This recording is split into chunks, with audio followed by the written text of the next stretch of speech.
Shalom, selamat malam saudaraku yang terkasih dalam Tuhan Yesus Kristus. Mari kita kembali akan mendengarkan firman Tuhan dalam ibadah tengah minggu malam hari ini, khususnya hari Kamis. Mari kita akan berdoa lebih dahulu sebelum membaca firman Tuhan. Tuhan Yesus, kami datang kepada Tuhan dalam keberadaan kami sebagai orang percaya.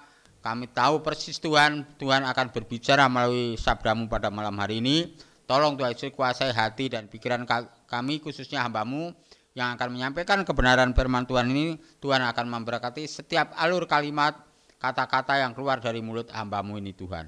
Terima kasih Tuhan, dalam nama Yesus kami menyerahkan pemberitaan pada malam hari ini. Amin. Saudaraku yang terkasih dalam Tuhan, mari kita akan buka Alkitab kita dari 1 Korintus pasal yang ke-9. 1 Korintus pasal 9 ayat yang ke-24 sampai ayat 27. Kami mohon Pak Yanto untuk membacakan. 1 Korintus 9 ayat 24 sampai dengan 27. Tidak tahukah kamu bahwa dalam gelanggang pertandingan semua peserta turut berlari, tetapi bahwa hanya satu orang saja yang mendapat hadiah. Karena itu larilah begitu rupa sehingga kamu memperolehnya. Tiap-tiap orang yang turut mengambil bagian dalam pertandingan menguasai dirinya dalam segala hal. Mereka berbuat demikian untuk memperoleh suatu mahkota yang fana, tetapi kita untuk memperoleh suatu mahkota yang abadi. Sebab itu aku tidak berlari tanpa tujuan, dan aku bukan petinju yang sembarangan saja memukul, tetapi aku melatih tubuhku dan menguasainya seluruhnya, supaya sesudah memberitakan Injil kepada orang lain, jangan aku sendiri ditolak. Ya, saudaraku yang terkasih dalam Tuhan, dari bacaan ini firman Tuhan dilatar belakangi bagaimana Paulus memberikan kesaksian hidupnya, bahwa dianalogikan dalam mengikut Tuhan itu seperti orang yang berlomba. Ya, dalam perlombaan itu banyak hal persyaratan-persyaratan yang harus diikuti seorang yang sebagai pelomba. Demikian juga dalam kehidupan kita sehari-hari. Hidup di dunia ini seperti orang yang sedang berlomba. Bagaimana hidup kita ini tetap dalam rencana Tuhan dalam hidup kita. Maka dari itu Paulus memberikan nasihat khususnya pada jemaat di Korintus pada saat itu, supaya hidupnya itu bisa, pertama ada konsisten, yang kedua bisa menguasai diri, yang ketiga bisa menggunakan waktu yang baik. Nah, tiga hal inilah yang ditekankan oleh Paulus di dalam isi suratnya di dalam 1 Korintus, khususnya pasal 9 ini. Oleh sebab itu mari kita bahas bersama-sama. Maka tema firman Tuhan pada malam hari ini saya beri judul, yaitu perlombaan hidup. Bagaimana perlombaan hidup ini kita menjadi baik? Ada tiga hal yang perlu kita ketahui bersama. Yang pertama, punya konsisten. Hal apa yang harus kita konsisten dalam hidup kita? Yaitu dalam berlomba. Kalau kita berlomba lari, tidak konsisten, lihat kanan kiri, kita tidak sampai ke tujuan. Karena apa? Kanan kiri itu banyak gangguannya. Demikian juga dalam lomba pertandingan sepak bola umpama saja, sedang kita membawa bola, tapi kita melihat kanan kiri sehingga bola itu gampang direbut oleh lawan. Karena apa? Tidak ada konsisten di dalam kita menguasai bola, sehingga kita perlu di dalam kehidupan dalam konsisten ini supaya kita supaya kita dapat apa yang kita raih. Di dalam surat yang lain Paulus menegaskan juga di dalam 2 Timotius pasal 4. 2 Timotius pasal 4 ayat yang 7 dan 8. 2 Timotius 4 ayat 7 dan 8.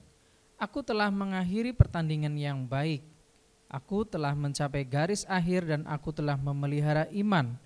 Sekarang telah tersedia bagiku mahkota kebenaran yang akan dikaruniakan kepadaku oleh Tuhan, Hakim yang adil pada harinya. Tetapi bukan hanya kepadaku, melainkan juga kepada semua orang yang merindukan kedatangannya. Surat yang kedua Timotius ini adalah bagaimana Paulus memberikan kesaksian bahwa dia mengatakan mengakhiri pertandingan dengan baik dengan konsisten menjaga imannya, dan dia menjaga tujuannya supaya memperoleh mahkota itu. Karena apa?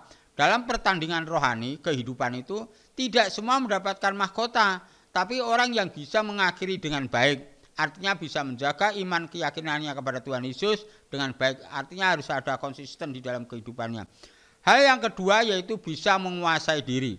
Mari kita lihat di dalam ayat 25 dari 1 Korintus tadi. 1 Korintus 9 ayat 25, tiap-tiap orang yang turut mengambil bagian dalam pertandingan menguasai dirinya dalam segala hal. Ya, jadi setiap orang yang mengikuti pertandingan harus mampu menguasai diri. Menguasai diri dalam hal apa?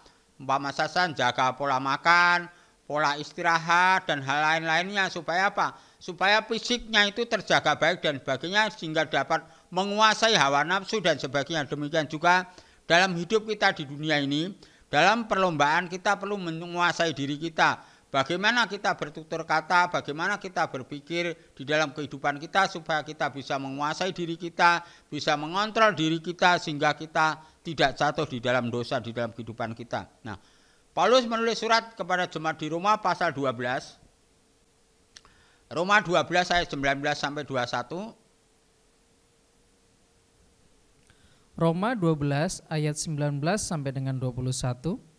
Saudara-saudaraku yang kekasih, janganlah kamu sendiri menuntut pembalasan, tetapi berilah tempat kepada murka Allah, sebab ada tertulis, pembalasan itu adalah hakku.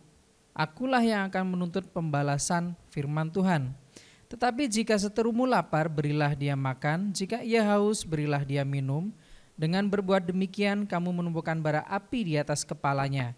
Ya. Janganlah kamu kalah terhadap kejahatan, tetapi kalahkanlah kejahatan dengan kebaikan. Ya.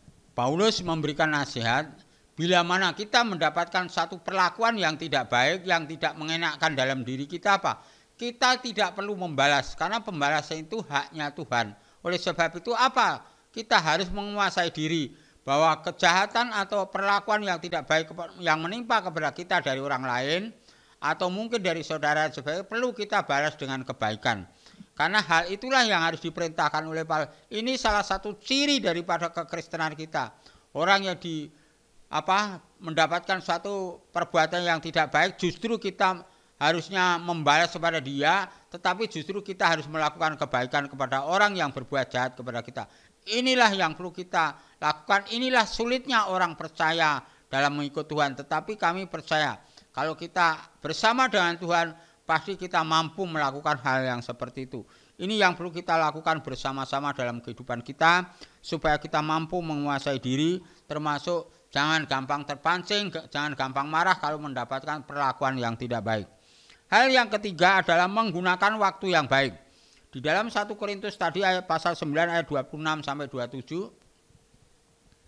1 Korintus 9 ayat 26 sampai dengan 27. Sebab itu aku tidak berlari tanpa tujuan, dan aku bukan petinju yang sembarangan saja memukul. Tetapi aku melatih tubuhku dan menguasainya seluruhnya, supaya sesudah memberitakan Injil kepada orang lain, jangan aku sendiri ditolak. Paulus menekankan bahwa dia berlari dalam pertandingan di dunia ini apa? Dia berlari tidak ada tanpa tujuan, ada tujuannya, sehingga apa? Apa yang dilakukan dia tetap dia ada konsisten, dia ada menguasai diri dan menggunakan waktu yang baik. Mengapa dikatakan supaya kita dapat melakukan waktu yang baik? Coba, kalau dalam keadaan seperti ini kita kan ada di rumah, bosen dan sebagainya, biasa kongko-kongko, biasanya keluar, tetapi kita tidak bisa, seakan-akan kita mengalami satu hukuman yang luar biasa. Tetapi sebenarnya itu menjadikan hal yang luar biasa. Nah, saya sebagai hamba Tuhan di tempat ini memberikan step kepada saudara supaya bagaimana menguasai diri di dalam rumah. Kita harus berpikir, patut kita bersyukur. Coba kalau saudara tahu dan mengerti orang yang sakit di rumah sakit aja kepengen cepat-cepat kembali ke rumah. Malah kita yang di rumah kepengennya maunya keluar saja. Nah, inilah yang perlu kita ketahui bersama. Kalau selama ini kita ada di dalam rumah, tidak boleh keluar dan sebagainya, patutlah kita bersyukur. Dalam bersyukur ini kita mengisi waktu-waktu itu ada nilai kekekalan.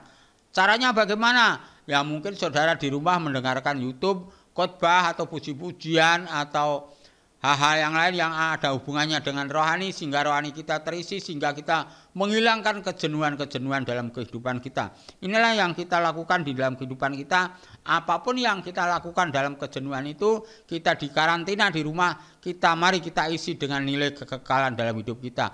Mungkin saudara ingat dengan teman lama saudara. Telepon aja saudara. Ada waktu enggak? Sebentar yuk kita berdoa, kita ajak berdoa. Mungkin 2 detik, 4 detik kita berdoa, doakan dia sehingga dia mendapatkan kekuatan mungkin. Karena ada pengalaman. Saya ceritakan pada saudara, pada saat itu saya mungkin udah 1 tahun yang lalu. Saya itu ingat kepada teman saya lama dulu berolahraga.